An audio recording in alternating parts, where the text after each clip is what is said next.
When I was a young boy, increasingly long time ago, as I've mentioned before, my family lived not so very far from Barrie in the village of Beaton.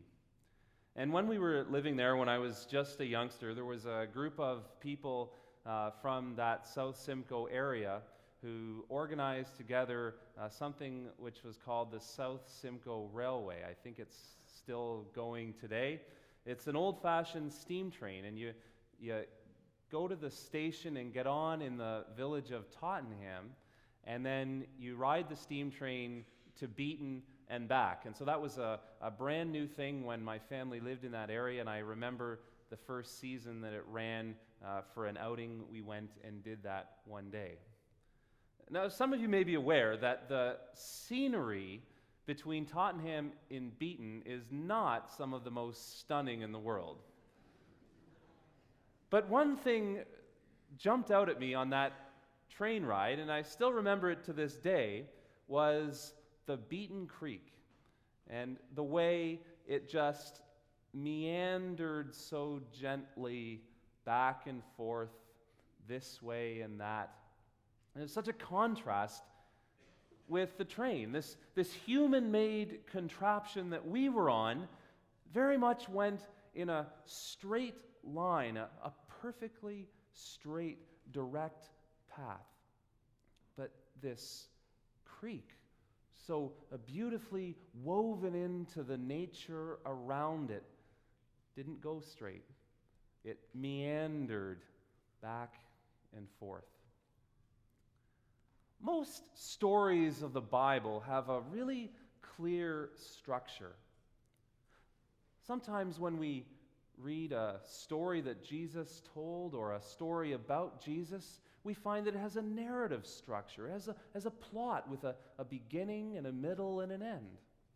Other parts of the Bible have more like a logical, ordered argument, and the point that's being made forms the structure of the passage.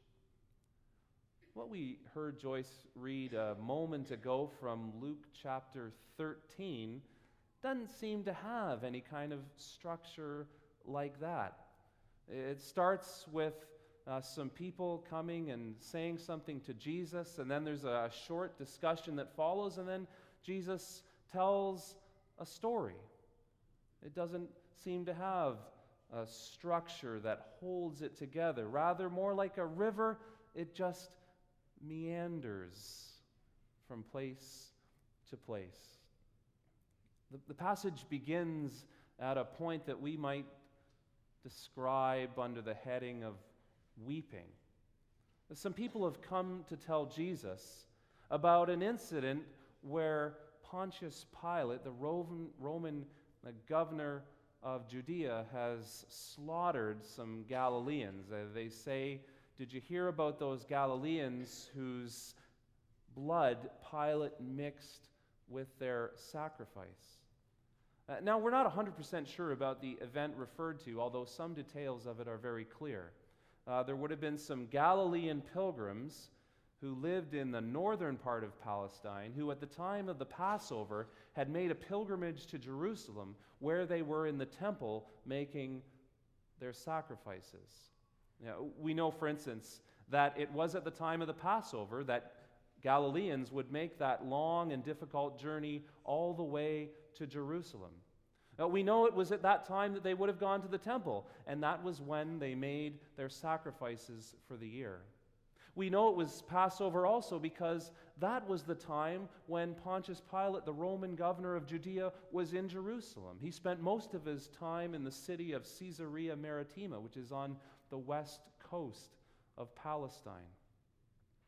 Now, from other ancient sources outside the Bible, we know that Pilate was a particularly brutal governor. He did not hesitate to use violence in order to oppress his Jewish subjects. We know other instances where he ordered his soldiers to slaughter them if they had gathered in a crowd for some protest or in some way that he didn't like. Now, we're not sure if what was reported to Jesus is one of these incidents that are reported elsewhere in ancient historians, or maybe this was just another example of Pilate's brutality towards his Jewish subjects. And so the crowds come to Jesus and they ask him, how is it that God could allow something like this to happen? I mean, here were some of God's faithful people who were making a religious pilgrimage, and they've gone to the temple to offer a sacrifice to God. How could God let such senseless harm befall them? Well, Jesus shows those crowds that he knows exactly what they're getting at and what they're feeling, because he raises for them another recent example from the day. He says, not so long ago, there was a building in Jerusalem that collapsed, and 18 people inside were killed. To this day, when we see tragedy strike or we see senseless suffering, it raises some big questions for us. In the year 1755, for example, there was a massive earthquake just off the coast of Portugal. The earthquake and the resulting tsunami destroyed most of the city of Lisbon. Tens of thousands of people were killed. After that, there were many, many people in Europe who gave up their faith in God because of that disaster. Just over 3 years ago, there was a devastating earthquake in Haiti, as we all know, and as many as 300,000 people were killed. You know, many Haitians and others around the world asked in the aftermath of such a disaster, how could God allow something like that to happen to them? And it doesn't have to be such a major example, does it? Just this past week, there were some tourists in Egypt who were going up in a hot air balloon to have a look at the ancient pyramids. And the canister exploded and the balloon crashed to the ground and they died. Or what about this poor fellow in Florida who just a couple of days ago was laying in his bed when a sinkhole opened up underneath his bedroom, and in an instant he was sucked into the ground and buried alive.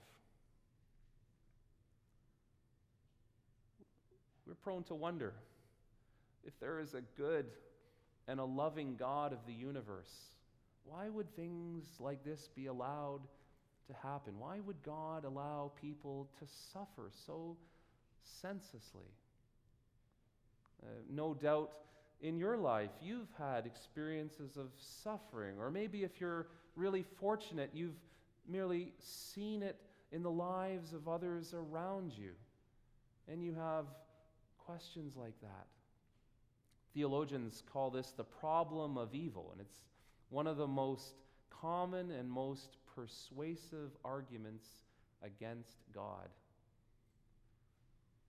So the little river we find running through this passage of Luke 13 begins with tears and with weeping, and it meanders along to a warning. How does Jesus answer the crowd's questions about the seeming senselessness of death and suffering? Well, the first thing Jesus said is that those who died in these tragedies were by no means any worse than anyone else. And the flip side is that just because in your life you haven't experienced any suffering, that you have survived to this point, you're alive and well, doesn't mean that you're any better than anyone else. Rather, Jesus takes a different direction. He doesn't try to explain the suffering and the tragedy. He uses it as a warning. He says, unless you who are hearing me repent, that is, unless you change your ways, change your assumptions, you will likewise perish. What's Jesus getting at here? Some have taken it to mean that Jesus is offering a very strict warning about people's eternal destiny. If they don't change their ways and their beliefs, that they're headed straight to eternal damnation. Others have tried to locate Jesus' answer more specifically in the political situation of his day. And therefore, what his answer would mean is something like this: unless you change your ways and your assumptions, unless you give up your desire as a nation for a military victory against Rome, unless you give up the hope for some kind of revolution or uprising to drive out the occupiers, unless instead you adopt a way of faithfulness and righteousness and peacemaking that God is calling you to, then you will all be destroyed. Now, I think this latter is actually what Jesus is getting at. And the reason I say that is a little phrase. He says, unless you make these changes, you will all perish. And it's hard to imagine Jesus saying indiscriminately to all his hearers that you're all going to eternal damnation. Rather, he could say, though, that if even a small number of his hearers, if even a small percentage of the Jewish nation continued on their path to seek a military revolution against the much stronger Roman army, then in fact the likelihood is that all the nation would be destroyed. So in other words, Jesus isn't trying to explain suffering. He's using these incidents to illustrate something about the world. My mom is a nurse, and her first job after graduating university was at the hospital in Bancroft. One of the doctors she worked with at that hospital was an avid motorcycle rider. He would ride his motorcycle into work just about every day that he could. Well, one night they were working together, and the ambulance brought in a young man who'd been very seriously injured in a motorcycle accident. They're in the ER. They worked on him as hard as they could, but after a short while, the young man succumbed to his injuries and died. The very next day, that doctor went out and sold his motorcycle. He took it that if he continued his ways, there was a chance that the same thing could happen to him. I think Jesus has given us a really helpful answer here. On the one hand, he's told us not to equate suffering with God's punishment. I think sometimes we have the tendency to think that God's sitting up there in the sky at the computer just waiting for us to do something wrong to press a button and send some punishment our way. We know in the time of Jesus that his fellow Jews had this real sense that one's fortune in life was tied to their goodness, and that the things they had were reward or punishment from God. And Jesus is constantly asking people to just leave that whole way of thinking aside. And rather, Jesus uses these things that have happened to invite his hearers to learn something, to see what these incidents tell them about the world as it really is. And we look at suffering and we realize that there is something not quite right with the world, that God has created our world to be good, but that something is amiss. There are problems that are just beyond our ability as human beings to solve. The great German Christian Dietrich Bonhoeffer said it this way. He said, "Death reveals that our world is not as it should be, rather that it stands in need of redemption. Christ alone is that redemption. Christ alone conquers death." So a little river running through Luke chapter 13 begins with weeping and meanders along to warning. Finally, it comes to God's life-giving word. Jesus finishes this interaction with the crowds by telling a parable. It's a story meant to illustrate some point or other. And there's a farmer who has a fig tree in the midst of his vineyard. And year after year, he's going to this tree to look for fruit and finds none. In his frustration, he says to the manager of his farm, "Cut it down. It's wasting good land." And the manager of the farm says to him, "Let's give it one more year. I'll try as hard as I can to make this tree bear fruit. But if it doesn't, in another year, then we'll cut it down." With this story, Jesus is trying to illustrate the warning which he has just given to the crowds. If you continue your ways, continue with your assumptions, if you continue to think that your hope lies in getting together and having a military uprising, a revolution against your Roman occupiers, you will perish. Now you have today to change your ways. You have tomorrow and the next day. But eventually, you will run out of days to change. You have one chance and then another, but sooner or later, you will have a final chance. And if you continue on the path that you're going along as a nation and as a people, you will be crushed by a much stronger foe. Instead, Jesus called them to continue the metaphor of the fig tree, to bear good fruit, to follow in his way of righteousness and faithfulness and peacemaking. I go to a preacher's Bible study during the week. And as we looked at this text, we just groaned to ourselves, what do we do with this? We hate it when it comes to a passage where Jesus gives some word of warning or judgment. What do we do with it? Well, on the one hand, we hear his warning. And there are times in our lives when we need to change our ways, and we need someone to tell it to us like it is. And that's what Jesus does. But on the other hand, we need to hear the good news here. There were many who heard Jesus, who followed after him. There were many who, seeing his works, hearing his teachings, laid aside their former way of life.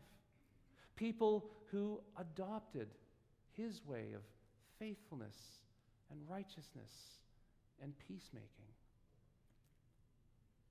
The prophet Isaiah wrote from God to the people. We heard it a few minutes ago. As the rain and the snow fall from the sky and do not leave without watering the earth, so my word, says God, comes out of my mouth and does not return to me empty. What we have here is the good news that Jesus has come to us. God's word in Jesus has come to us and has not left without bearing fruit. Jesus has come as the world's redemption. Jesus has conquered death. We used to watch this TV program about a guy who was dropped in the middle of the wilderness somewhere with nothing but a camera crew, and he was a survival expert, and you would try to see how he would survive in these harsh environments. I'm sure the show was not that realistic in many ways, but one thing the host did say, which seemed to make sense, was that if you happen to find yourself stranded in the middle of nowhere somewhere, you should walk downhill until you find a stream. Follow that stream until you find a river. Follow that river until eventually you might get to the ocean. Somewhere you will find life. Since the dawn of human civilization, rivers have sustained human life. And even the mightiest river starts somewhere as a stream. Here we've found a stream that begins with the tears of our weeping. It meanders along to a warning and continues until it reaches God's life-giving word, Jesus, who has come among us that we might bear fruit. I think the poem of John Newton is most apt. See the streams of living water flowing from eternal love. Well supply thy sons and daughters, and all fear of want remove. Who can faint when such a river ever flows their thirst to assuage? Grace, which like the Lord the giver, never fails from age to age. Our next hymn is 266, and we'll sing together verses 1 to 4.